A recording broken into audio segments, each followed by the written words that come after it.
Fourth ইয়ার প্রিয় শিক্ষার্থীবৃন্দ, তোমাদের সকলকে শুভেচ্ছা জানাচ্ছি।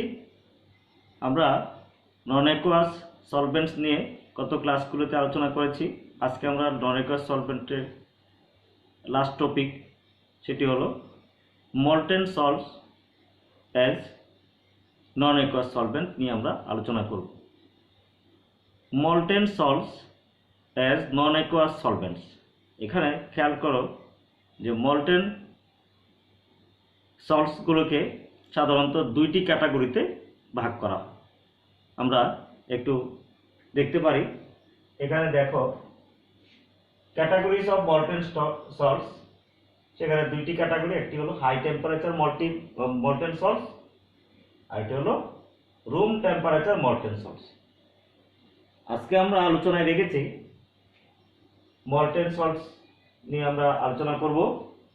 তাদের categories of molten salts, high temperature molten salts, room temperature molten salts and utility of molten salts as সলভেন্টস।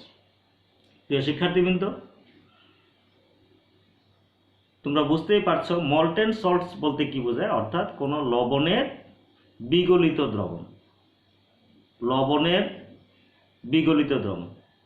এই মল্টেন সল্টসগুলোকে দুটি ক্যাটাগরিতে ভাগ করা হয়। একটি হলো হাই টেম্পারেচার মল্টেন সল্টস, অর্থাৎ যেগুলোকে একটু তাপ প্রয়োগ করে, উচ্চ তাপ প্রয়োগ করে তাদের বিগলিত দ্রবণ তৈরি করা হয়। ওই বিগলিত দ্রবণের মধ্যে যে তোমার বিগলিত দ্রবণগুলো নন অ্যাকুয়াস সলভেন্ট হিসেবে কাজ করে। যেমন আমরা যেটা বলছিলাম যে high temperature molten salts, high temperature molten salts, এগুলো কি, এদের খেয়াল করো, এই হাই টেম্পারেচার মল্টেন সল্টসের মধ্যে আবার আমরা দুইটি ক্যাটাগরি নিয়ে আলোচনা করব। তাদের মধ্যে দুইটি ভাগ আছে। একটি হলো যে আয়নিক বন্ড থাকবে যে সকল সল্টের মধ্যে, সেই সকল সল্টগুলো সাধারণত তোমার মল্টেন সল্ট হিসেবে কাজ করতে পারে। This category contains melts, melts বলতে যেটি বোঝায় সেটি হলো তাদের বিগলিত দ্রবণ। Melts of compounds containing mainly ionic bonds,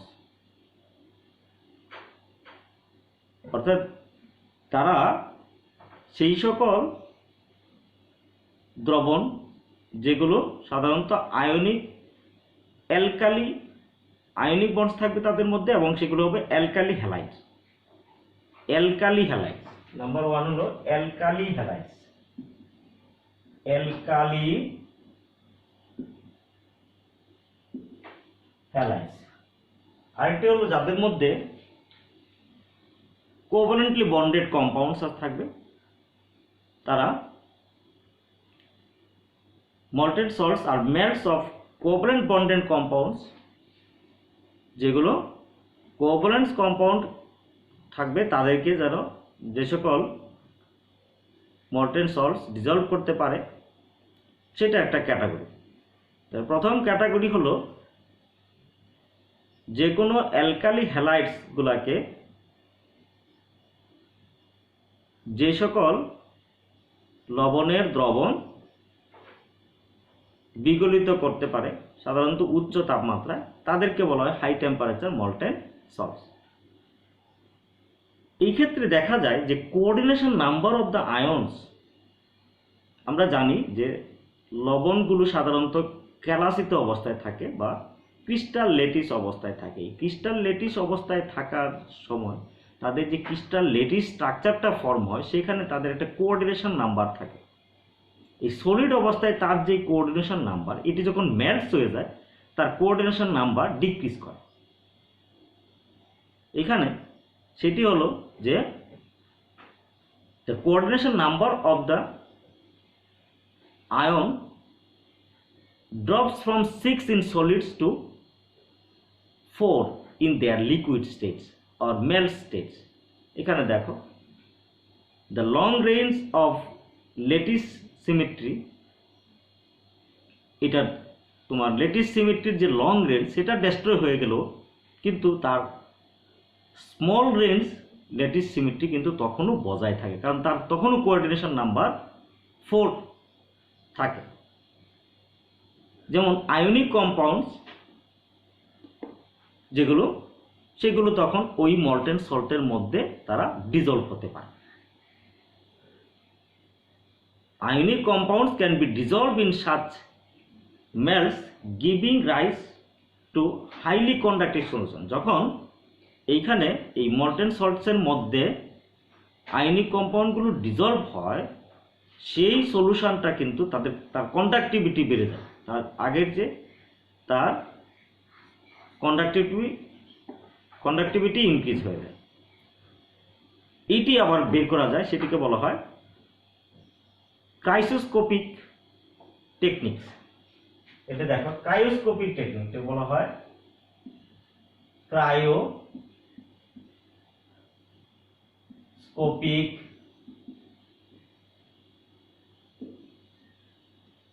techniques. এই ক্রায়োস্কোপিক টেকনিক্সের মাধ্যমে ওই মল্টেন সল্টসের মধ্যে ডিজলভ করে যে কোনো সল্টের মলিকুলার ওয়েট নির্ণয় করা যায়, আবার তার কনসেন্ট্রেশনও নির্ণয় করা যায়। ক্রাইসোস্কোপিক টেকনিক যেটাকে বলা হচ্ছে সেটি হলো, এটি সাধারণত আমরা জানি যে স্ফুটনাঙ্ক উন্নয়ন, অর্থাৎ elevation of boiling point, lowering of melting point, freezing point, এর মাধ্যমে এই প্রসেসগুলোকে বলা হয় ক্রায়োস্কোপিক টেকনিক্স। এর মাধ্যমে এই মল্টেন সল্টসের মধ্যে যে সকল আয়নিক কম্পাউন্ড ডিজলভ হবে তাদের মলিকুলার ওয়েট বের করা যেতে পারে, তাদের কনসেন্ট্রেশন বের করা যেতে পারে। এখানে দেখো নাও, যেমন একটা এক্সাম্পল আমরা দিচ্ছি, সেটা হলো for example number of ions of, এটা দেখো অ্যালকালি হ্যালাইডস যেগুলো তোমরা জানো সাধারণত, যেমন সোডিয়াম ক্লোরাইড, এটি একটি অ্যালকালি হ্যালাইডস, কারণ সোডিয়াম একটি অ্যালকালি মেটাল আর একটা সোডিয়াম ক্লোরাইড দ্রবণ, এটি অ্যালকালি হ্যালাইডস। এই অ্যালকালি হ্যালাইডস এটি কিন্তু এর যে বিগলিত দ্রবণ সেটি মল্টেন সল্টস, এটি হাই টেম্পারেচার তোমরা জানো, সেটি 801 ডিগ্রি সেলসিয়াস তাপমাত্রা, এর মেল্টিং পয়েন্ট হলো 801 ডিগ্রি সেলসিয়াস। তাহলে 801 ডিগ্রি সেলসিয়াসে এর একটি সলিউশন তৈরি হবে। এই মেল্ট সলিউশনের মধ্যে আয়নিক কম্পাউন্ডগুলো ডিজলভ হতে পারবে, এবং ডিজলভ হওয়ার সময় আয়নিক কম্পাউন্ডের কোঅর্ডিনেশন নাম্বার ডিক্রিজ করে। যেমন আমরা বলি the number of ions of potassium fluoride, potassium fluoride যখন সোডিয়াম ক্লোরাইডের মধ্যে ডিজলভ হবে তখন তার, খেয়াল করো, তার নাম্বার অফ আয়নস সেটি হবে 2। ঠিক একইভাবে যদি বেরিয়াম ফ্লোরাইড নেই তার নাম্বার অফ আয়নস হবে 3। কিন্তু যদি সোডিয়াম ফ্লোরাইড নেই, আমরা বলছি যে এর মধ্যে যদি আমরা সোডিয়াম ফ্লোরাইড নেই, তার নাম্বার অফ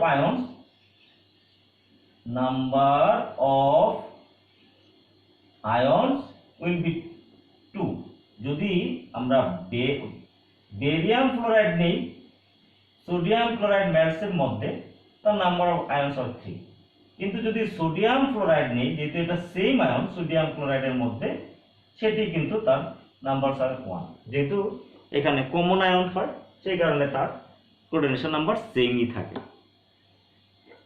এখানে যে মল্টেন সোডিয়াম ক্লোরাইড সলভেন্টের মধ্যে যেহেতু sodium ion of solute is common with the sodium ion of molten sodium chloride solvent. তাহলে এই ছিল যে আয়নিক কম্পাউন্ডগুলো তোমার উচ্চ তাপমাত্রা কিছু অ্যালকালি হ্যালাইডসের মধ্যে, অ্যালকালি হ্যালাইডস এর মধ্যে এরা ডিজলভ হতে পারে। অর্থাৎ অ্যালকালি হ্যালাইডসের বিগলিত যে দ্রবণ সেটি হলো হাই টেম্পারেচার মল্টেন সল্টস। আবার এর মধ্যে অন্য একটা কিছু ক্যাটাগরি আছে যাদের মধ্যে এই তোমার সমযোজী বন্ধনের কিছু যৌগ অর্থাৎ সমযোজী যৌগ সেখানে দ্রবীভূত হতে পারে, যেমন আমরা দেখব। এবং যেগুলো সাধারণত যেই মল্টেন সল্টগুলো অটো আয়নাইজড হয়ে যায় সেইগুলোর মধ্যে কিছু সমযোজী যৌগ সেখানে দ্রবীভূত হতে পারে। এরাও হাই টেম্পারেচার মল্টেন সল্টস। যেমন এখানে আমরা দেখব যে তাদের মধ্যে অটো আয়নাইজেশন হয়, যেমন মার্কিউরিক হ্যালাইড। মার্কিউরিক হ্যালাইড এখানে দেখে নাও, সেটি কিন্তু অটো আয়নাইজড হয়। আমরা এটা নাম্বার 2 বলছি, সেটি হলো যে অ্যালকালি হ্যালাইডস আর সাম হ্যালাইডস। এটা some another type of halides, some another types of halides। সেটি হলো ফর এক্সাম্পল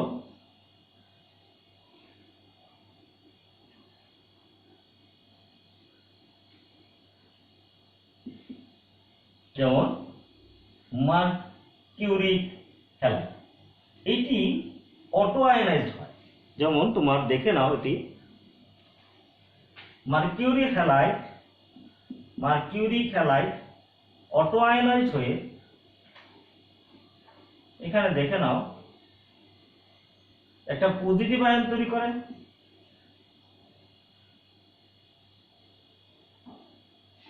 এটি হলো এখানে যেটি খেয়াল করবে যে এই যে মার্কিউরি একটি হ্যালোজেন সহ তার এটি একটি পজিটিভ স্পেসিস আর একটি নেগেটিভ স্পেসিস তৈরি হয়।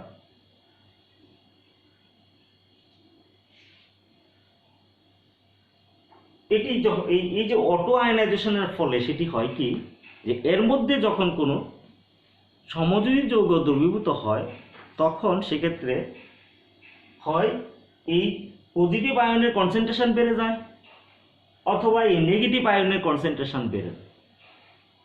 যদি পজিটিভ এই আয়নের কনসেন্ট্রেশন বেড়ে যায় তাহলে বুঝতে হবে যে যেই সাবস্টেন্সটি, যেই কোভালেন্ট সাবস্টেন্সটি এই মল্টেন মার্কিউরিক হ্যালাইড সলিউশনের মধ্যে, সলভেন্টের মধ্যে ডিজলভ হয়, ইট অ্যাক্ট অ্যাজ অ্যান অ্যাসিড। আর যদি অ্যানায়নের কনসেন্ট্রেশন বেড়ে যায় ডিজলভ হওয়ার সময়, তাহলে those substance act as base. এটা আমরা একটা এক্সাম্পল দিয়ে এগুলো এক্সপ্লেন করতে পারি। যেমন ধরে নাও, আমরা আবার বলছি, যদি এইটার কনসেন্ট্রেশন বেড়ে যায় তাহলে সেটা হবে অ্যাসিড। আর যদি এই অ্যানায়নটির কনসেন্ট্রেশন বেড়ে যায়, যে সাবস্টেন্স এই মল্টেন, এটি হলো মল্টেন মার্কিউরিক হ্যালাইড, এর মধ্যে যখন কোনো কোভ্যালেন্ট সাবস্টেন্স ডিজলভ হয় এটি কিন্তু আপনা আপনি অটো আয়নাইজড হয়ে, অটো আয়নাইজড হওয়ার কারণে সেখানে কি হয়, এটি কখনো এই যে যেই সাবস্টেন্সকে ডিজলভ করলে এই অটো আয়নাইজেশন পজিটিভ আয়নটির কনসেন্ট্রেশন বেড়ে যায়, তাহলে ওই সাবস্টেন্সটি হবে একটি অ্যাসিড, অর্থাৎ সেটি অ্যাসিড হিসেবে কাজ করে। যেমন আমরা দেখি মার্কিউরিক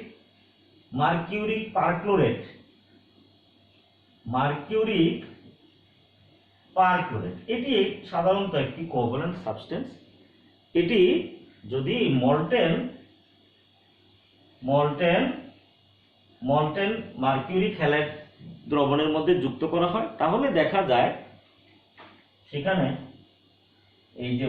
এই যে পজিটিভ স্পেসিস মার্কিউরিক হ্যালাইড আর একটা নেগেটিভ স্পেসিস মার্কিউরিক ট্রাইহ্যালাইড, এটি দেখো এর কনসেন্ট্রেশন বেড়ে যায়, এর কনসেন্ট্রেশন বেড়ে গিয়ে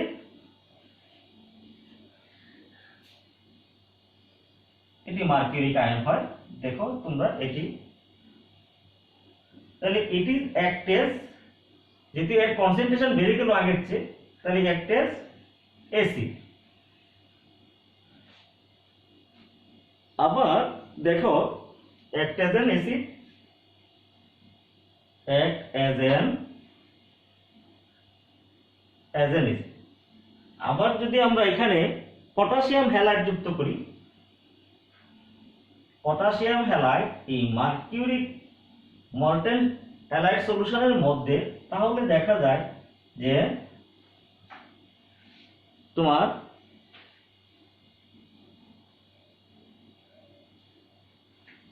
এটি হলো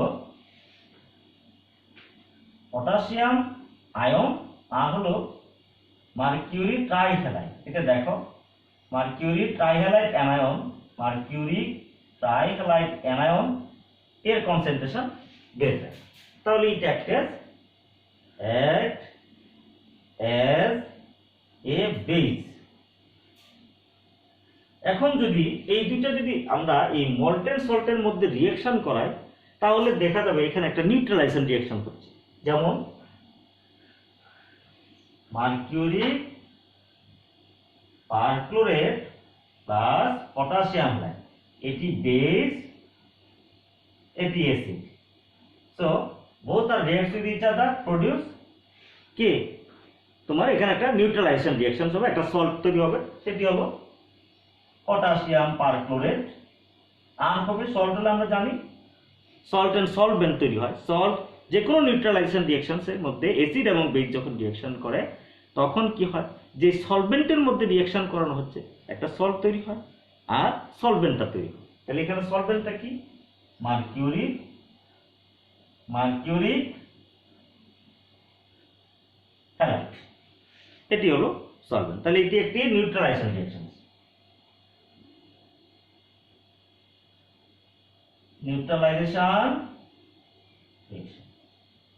এই হলো হাই টেম্পারেচার মল্টেন সল্টসের মধ্যে তোমার কোনো সলিউট, সেখানে আমরা জানি হাই টেম্পারেচার মল্টেন সল্টসের সলিউটগুলো, মল্টেন সলভেন্টগুলো কি কি, সেগুলো হলো অ্যালকালি হ্যালাইড সলিউশন হতে পারে, অথবা মার্কারি, অথবা কি অন্যান্য হ্যালাইড সলিউশন। এটা আমরা লিখছি যে সাম অ্যানাদার টাইপস অফ হ্যালাইডস, যেমন মার্কিউরি হ্যালাইড, এটা মল্টেন সল্টস হিসেবে কাজ করে হাই টেম্পারেচার। এগেইন আমরা দেখব room temperature molten salts. Room temperature molten salts গুলো কি,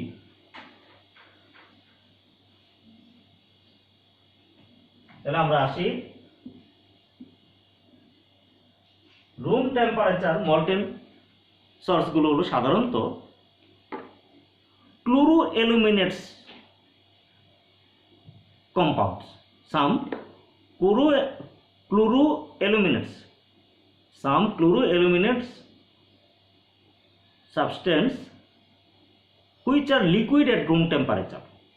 They act as room temperature molten solvent. এটি দেখে নাও যে তারা অনেক আয়নিক কম্পাউন্ডকে তখন তারা ডিসলভ করতে পারে। এইখানে একটা বিষয় আমরা লিখে নিই, তাহলে মল্টেন সল্টস গুলো হলো ক্লোরোঅ্যালুমিনেটস, তাদের এক্সাম্পল হলো ক্লোরোঅ্যালুমিনেটস। যেমন তোমরা একটা সাবস্টেন্স দেখো, যেমন এটি হলো এন অ্যালকাইল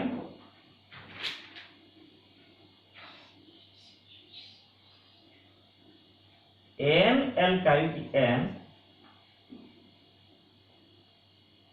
এটি যদি আমরা এন দেই, এটি খেয়াল করো, আমরা এটিকে রাখলাম, এটি পিরিডিন তোমরা জানো, কিন্তু এই এন এর মধ্যে জানে এখানে যদি একটি অ্যালকাইল গ্রুপ থাকে, এন অ্যালকাইল পিরিডিন, এটা যখন এখানে অ্যালকাইল গ্রুপ যুক্ত হবে সেটি পজিটিভ চার্জ, অ্যালুমিনিয়াম টেট্রাক্লোরোঅ্যালুমিনেটস। এটি দেখো, এটি হলো এই একটি ক্লোরোঅ্যালুমিনেটস। এটি রুম টেম্পারেচারে এটা লিকুইড অবস্থায় থাকে এবং এটা act as solvents of some ionic compounds, মানে কিছু আয়নিক কম্পাউন্ডস গুলাকে এটি ডিজলভ করতে পারে। তো এখানে একটা বিষয় খেয়াল করতে হবে যে তার একটা তোমার একটা লিমিটেশনস আছে, সিরিয়াস লিমিটেশন।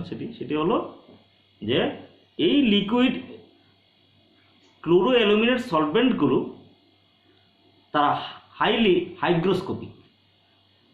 হাইগ্রোস্কোপিক মিন্স এরা পানি শোষণ করে হাইড্রোলাইজ হয়ে যায়, এরা ভেঙে যায়। এরা ভেঙে গিয়ে তখন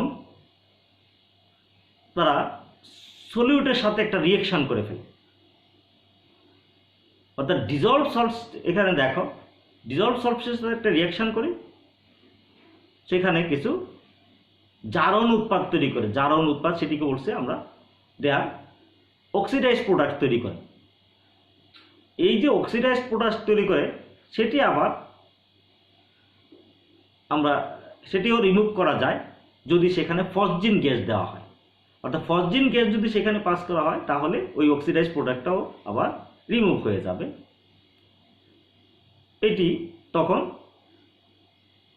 তাকে এখানে ডিজলভ করা যায় এইভাবে। আমরা একটু দেখে নিই।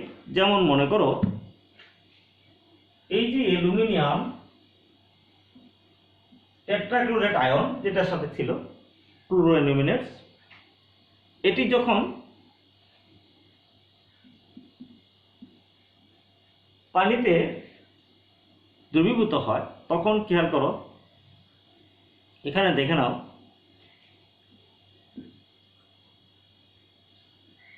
অ্যালুমিনিয়াম ডাইক্লোরো, এখানে দেখো এইরকম একটা অক্সাইড অ্যালুমিনিয়াম, অর্থাৎ এখানে দেখো ক্লোরো অ্যালুমিনেট একটা অ্যানায়ন তৈরি করে। এটি একটি অক্সিডাইজড প্রোডাক্ট। এখানে দেখো এই ক্লোরো অ্যালুমিনেটটি অ্যালুমিনিয়াম ডাইক্লোরো অ্যালুমিনেট, এটি হেক্সাক্লোরো টাইটেনিয়াম। দেখো এখানে হেক্সাক্লোরো, এই যে টাইটিনেট যেটি এর সাথে রিঅ্যাকশন করে একটা অক্সিডাইজড প্রোডাক্ট তৈরি করে টাইটেনিয়াম টেট্রাক্লোরো। এখানে দেখো এইরকম একটা কমপ্লেক্স আয়ন তৈরি করে।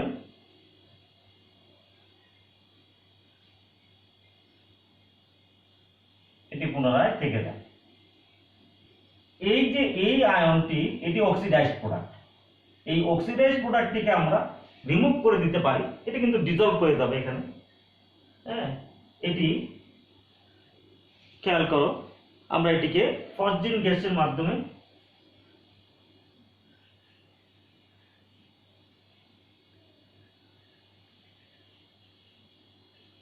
এর সাথে যখন এটা রিঅ্যাকশন করবে, ওই আবার কি ওই যে টাইটেনিয়াম হেক্সাক্লোরোটাইটেনিয়াম, এই যে এখানে দেখো হেক্সাক্লোরো, এখানে দেখো এটা টাইটেনিমেট নামকরণ হবে। এটি হলো পুনরায় আবার চলে আসবে, এটি রিমুভ হয়ে গেল কার্বন ডাইঅক্সাইড, ফলে এটিকে আমরা রিমুভ করতে। এভাবে আমরা মল্টেন সল্টসের মধ্যে, এই যে মল্টেন সল্টস সেটা হলো যে ক্লোরো অ্যালুমিনেট একটি মল্টেন সল্ট, সেটা তুমি দেখো এটি বলছি এটি molten room temperature molten salts বা সলভেন্ট। আমরা বলছি এখানে যখন এখানে এই টাইটেনিয়াম এর আয়নিক কম্পাউন্ডের সলিউশন যুক্ত করা হয়, তার সাথে সেখানে এটা কি হয়, একটা অক্সিডাইজড প্রোডাক্ট হয়ে যায়। এই অক্সিডাইজড প্রোডাক্টকে ইলিমিনেশন করা যায়, অবশ্য রিমুভ করা যায়, সেটা হলো ফসজিন গ্যাসের মাধ্যমে। এটা তখন এটা ডিসলভ অবস্থায় থাকে। আরেকটা সল্ট আছে, যেমন এগুলো তারা ডাই ইথাইল, এখানে দেখো ডাইইথাইল অ্যামোনিয়াম ক্লোরাইড এবং কিউপ্রাস ক্লোরাইডের মিক্সচার, এটিও তোমার রুম টেম্পারেচার মল্টেন সল্ট হিসেবে কাজ করে। তাদের একটা মিক্সচারও রুম টেম্পারেচার মল্টেন সল্ট হিসেবে কাজ করে, আমরা সেটা একটু আলোচনা করব। সেটি কি দেখে নাও।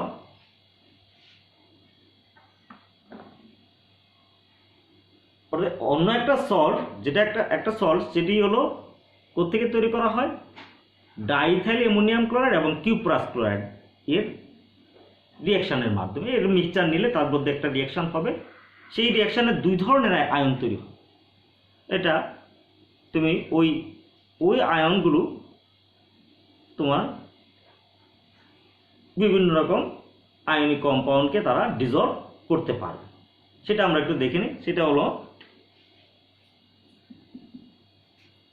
ডাইইথাইল অ্যামোনিয়াম ক্লোরাইড, দেখো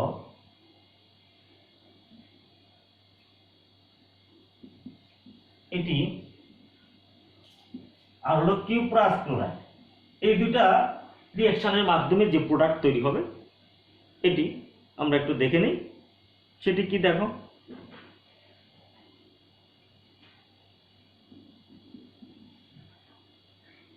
ডাইইথাইল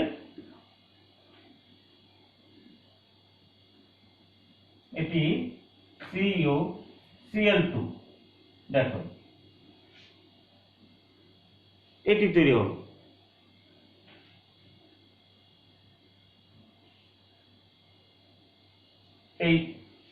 এই প্রোডাক্টটি তৈরি হলো, বাট এই প্রোডাক্টে আবার আরে কোনো, এই যে ডাইইথাইল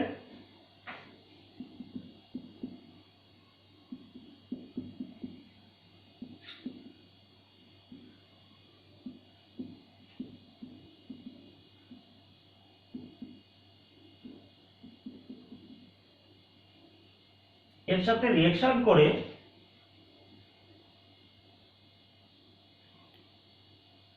সেখানে এটার সাথে রিঅ্যাকশন করতে পারে, আবার একটা কিউপ্রাস ক্লোরাইডের সাথে রিঅ্যাকশন করে দুইটা প্রোডাক্ট তৈরি করে, দুইটা তোমার ডিফারেন্ট টাইপস প্রোডাক্ট তৈরি করে। সেটা আমরা একটু দেখে নিই। এটা যখন তৈরি করে তখন সেটি হয়, এটি NH2 আর এটি হলো CuCl3 একটি প্রোডাক্ট। আবার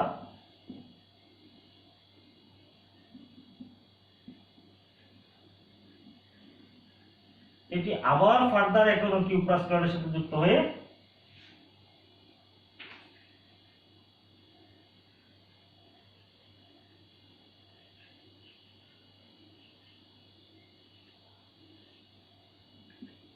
এই প্রোডাক্টটি তৈরি করে। তাহলে এই যে দুটি প্রোডাক্ট এখানে দেখো, মিক্সচার অফ এইরকম একটা সল্ট সলিউশন, এটি তোমার যে কোনো মল্টেন সল্টসকে, যে কোনো আয়নিক কম্পাউন্ডকে ডিসলভ করতে পারে, এই ধরনের একটি মিক্সচার। এখানে দেখো এই যে সলভেন্ট, এই solvent can be easily reduced and can also be easily oxidised. এটা ইজিলি রিডিউসড হতে পারে, আবার ইজিলি অক্সিডাইজড হতে পারে। যেমন যে সকল সাবস্টেন্সগুলো সাধারণত মাইল্ডলি অক্সিডাইজিং এবং মাইল্ডলি রিডিউসিং, এখানে তাদেরকে নিয়ে এখানে কিন্তু এই সলভেন্টের মধ্যে তারা কি ডিসলভ হবে কি হবে না সেটি নিয়ে এখানে আলোচনা করা হয় না। এখানে যেটা দেখবে যে এইখানে এই মল্টেন সল্টসের মধ্যে সাধারণত যে কোনো সলিউট ডিজলভ করা হবে না কিন্তু in the absence of air, এখানে পানি অক্সিজেনের অ্যাবসেন্সে করা হবে, কারণ এখানে ইজিলি অক্সিডাইজ হয়ে যায়, ইজিলি তোমার কি হবে, ইজিলি রিডিউস হয়ে যাবে। আমরা দেখি, যেমন মনে করো কিউপ্রিক ক্লোরাইড, সে একটা ইলেকট্রন গেইন করে রিডিউস হয়ে গেল, দেখো এখানে কপার আর ক্লোরাইড আয়ন তৈরি। আবার সে একটা ইলেকট্রন তোমার ছেড়ে দিতে পারে, এই যেটা দেখো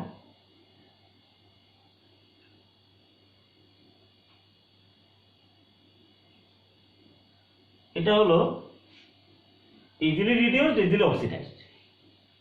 ফলে যেগুলো সাধারণত এয়ার অনুপস্থিতি বিক্রিয়াগুলো করা হয়, মানে এখানে সলিউশনটা তৈরি করা হয়, এবং মাইল্ডলি যেগুলো অক্সিডাইজিং এবং মাইল্ডলি রিডিউসিং সেগুলো নিয়ে এখানে আলোচনা করা হয় না। এরপর আমরা আসবো, এই ছিল আমাদের রুম টেম্পারেচার মল্টেন সল্টস। এখন আমরা দেখব যে এই যে molten salts act age solvent, এর উপকারিতা কি, এটি আমরা কোন কোন কাজে এগুলোকে ব্যবহার করতে পারবো। সেটি হলো number 1, molten halides are used for the production of halogens। যে কোনো হ্যালোজেনকে আমরা যদি তৈরি করতে চাই,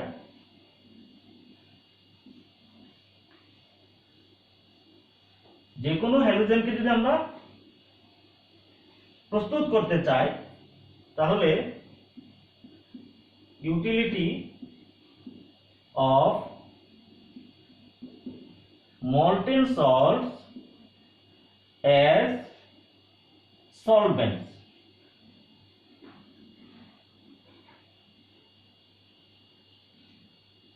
নাম্বার 1 হলো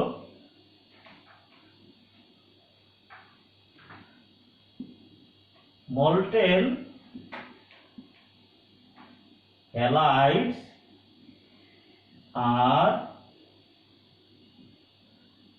used to produce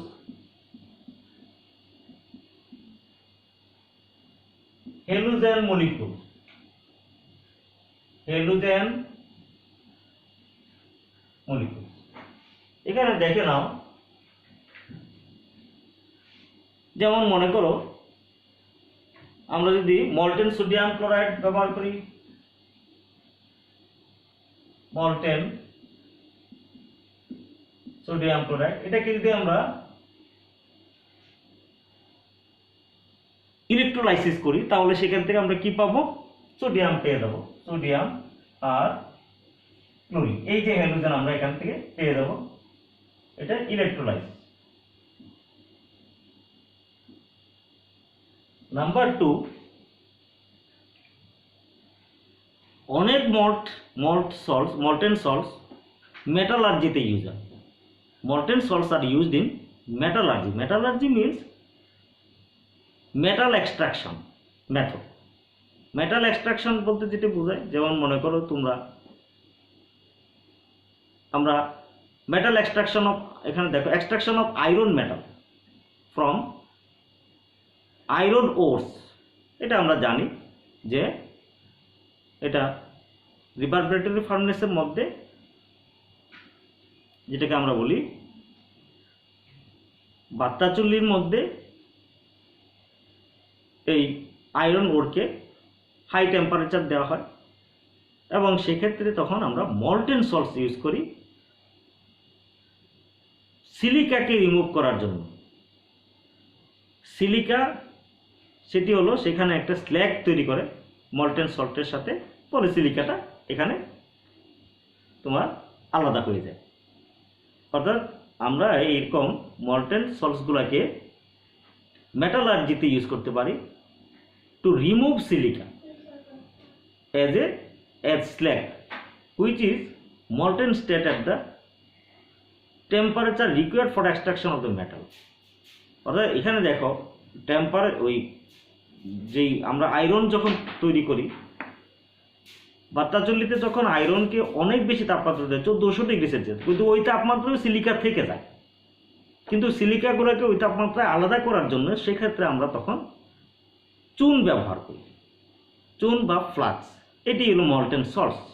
এই মল্টেন সল্ট চুন সিলিকার সাথে রিয়াকশন করে ক্যালসিয়াম সিলিকেট একটা নামে একটা স্ল্যাগ তৈরি করে, যেটা পাশতে থাকে, তখন সেটাকে আলাদা করা যায়। এটা আমরা একটা রিয়াকশনে লিখি, তাহলে এটা আমরা লিখলাম molten salts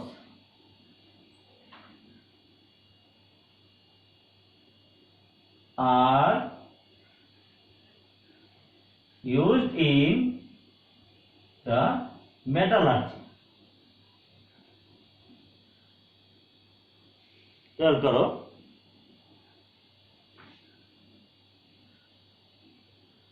metallurgy to remove silica, that means silicon dioxide from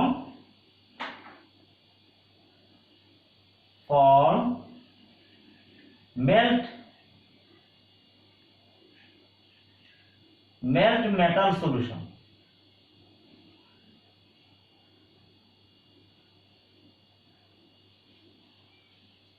যেমন আমরা দিলাম ক্যালসিয়াম অক্সাইড, এটাকে আমরা বলি ফ্লাক্স। এটি সিলিকার সাথে রিঅ্যাকশন করে ক্যালসিয়াম সিলিকেট নামক স্ল্যাগ তৈরি করে, এটা স্ল্যাগ। ধাতু মল বলে, বাংলায় যাকে বলা হয় ধাতু মল। এটি এভাবে এটাকে অপসারণ করা। এরপর আসে অনেক মল্টেন সল্টস। এখানে দেখো মল্টেন অ্যালকালি মেটাল হ্যালাইড, যেগুলো any amount of correspond alkali মেটালকে তারা ডিজলভ করতে পারে। অর্থাৎ molten alkali metal halides are can dissolve কি any amount of corresponding alkali metal. খেয়াল করো, যদি সেখানে যদি তুমি মনে করো মার্কিউরি ক্লোরাইড, তাহলে মার্কিউরি ক্লোরাইড মার্কারি ধাতুকে ডিজলভ করতে পারে। আবার যদি ক্যাডমিয়াম ক্লোরাইড মল্টেন সল্টস হয়, এই সময় আমরা নেই, সেখানে যে কোনো ক্যাডমিয়াম ধাতুকে আমরা ডিজলভ করতে পারব। এটি হলো যে molten salts, molten alkali metal halides can dissolve any amount of the corresponding alkali metal. যেগুলো তোমার অন্যান্য মেল্টিং হ্যালাইড হবে, যেমন মনে করো আমরা যদি সোডিয়াম ধাতুকে গলাতে চাই তাহলে সোডিয়াম ক্লোরাইড নেব, পটাশিয়াম ধাতু বা অন্যান্য ম্যাগনেসিয়াম ধাতুকে তাহলে ম্যাগনেসিয়াম ক্লোরাইড নেব, বা ম্যাগনেসিয়াম মানে হ্যালাইড যে কোনো হ্যালাইড সলিউশন নিব মল্ট সল্ট হিসেবে, তাহলে সেখানে সে ডিজলভ হয়ে যাবে। এছাড়াও অন্যান্য মানে ধাতুগুলোও, যেমন মনে করো জিঙ্ককে আমরা ডিজলভ করতে চাই, তাহলে জিঙ্ক ক্লোরাইডের সলিউশন নিলে, zinc chloride molten zinc chloride solution নিলে সেখানে zinc, cadmium, mercury dissolve corresponding metal to a small extent, তারাও সেগুলোকে ডিজলভ করতে পারবে। এটি হলো নাম্বার 3। তাহলে এটি দেখবো, আমরা লিখতে পারি যে molten salt halide, molten salts of alkali halide salts. এখানে দেখো molten alkali metal, molten alkali metal salt solvent dissolve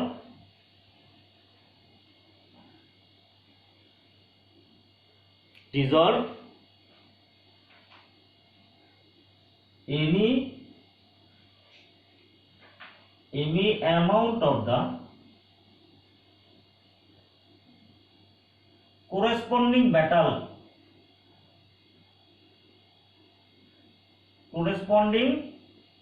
খেয়াল করো অ্যালকালি মেটাল। এটি হলো নাম্বার 3। নাম্বার 4 হলো, এখানে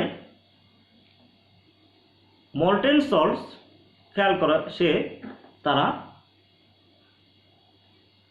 একটা মিডিয়াম প্রোভাইড করতে পারে, যেই মিডিয়ামের মধ্যে concentration of alkali anionic ligands, এখানে যেটা আমি বলছি খেয়াল করো যে অ্যানায়নিক লিগ্যান্ডগুলোকে মল্টেন সল্ট থেকে সহজে আলাদা করা যায়, যেটা অ্যানায়নিক লিগ্যান্ড তোমার একুয়াস সলিউশন থেকে তাকে সহজে আলাদা করা যায় না। মানে সে মল্টেন সল্টস একটা মিডিয়াম প্রোভাইড করে, যে মিডিয়াম থেকে তোমার অ্যানায়নিক লিগ্যান্ডস গুলাকে সহজেই পৃথক করা যায় বা প্রডিউস করা যায়, যেটি একুয়াস সলিউশনে প্রডিউস করা যায় না। যেমন আমরা দেখি হেক্সাক্লোরোক্রোমিয়াম, হেক্সাক্লোরোটাইটেনিয়াম, টাইটেনেট বা হেক্সাক্লোরোক্রোমেট যেগুলো বলি, হেক্সাক্লোরোক্রোমেটকে তার তোমার জলীয় দ্রবণ থেকে সহজে সেপারেশন করা যায় না, আলাদা করা যায় না। কিন্তু যদি হেক্সাক্লোরোক্রোমেট আমরা যদি তার মল্টেন সল্ট সলিউশন নেই, সেখান থেকে তাকে সহজেই পৃথক করা যায়। আবার টাইটেনিয়াম আমরা বলছি হেক্সাক্লোরোটাইটেনিয়ামেট, সেটিকেও তোমার কি করা যায়, তার মল্টেন সল্টস থেকে কি তোমার সেপারেশন করা যায়। এটি হলো নাম্বার 4। আমরা এটি একটা এক্সাম্পল দিয়ে বোঝাই। যেমন মনে করো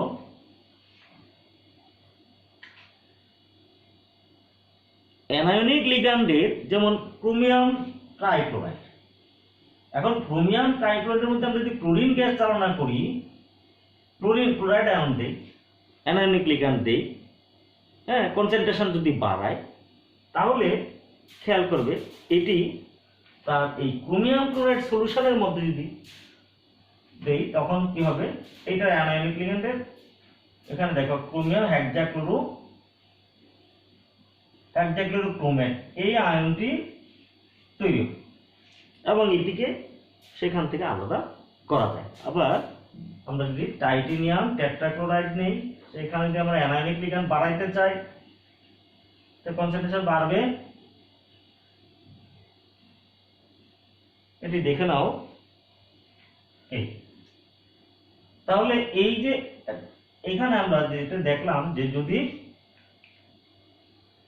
আমরা মল্টেন সল্ট সলিউশন নেই, ওই সলিউশনের মধ্যে ক্রোমিয়াম হেক্সাক্লোরো, এখানে হেক্সাক্লোরোক্রোমেট এবং হেক্সাক্লোরোটাইটেনিয়ামেট, এই কমপ্লেক্স আয়নগুলো সহজেই সেখান থেকে কমপ্লেক্স আয়নের কম্পাউন্ডগুলোকে সহজেই আমরা পৃথক করতে পারবো, প্রডিউস করতে পারবো, যেটা একুয়াস সলিউশনে বা জলীয় দ্রবণে সম্ভব। এই ছিল আমাদের মল্টেন সল্টস অ্যাজ নন একুয়াস সলভেন্ট নিয়ে আলোচনা। শিক্ষার্থীবৃন্দ, আজকের এই ক্লাসের মধ্যে দিয়ে আমাদের নন একুয়াস সলভেন্টসের আলোচনা এখানেই শেষ হচ্ছে। তোমাদের সকলকে ধন্যবাদ। আমরা সামনের দিন অন্য একটি টপিকস নিয়ে আলোচনা করব, অন্য চ্যাপ্টার নিয়ে আলোচনা করব। সবাই ভালো থেকো। Thank you.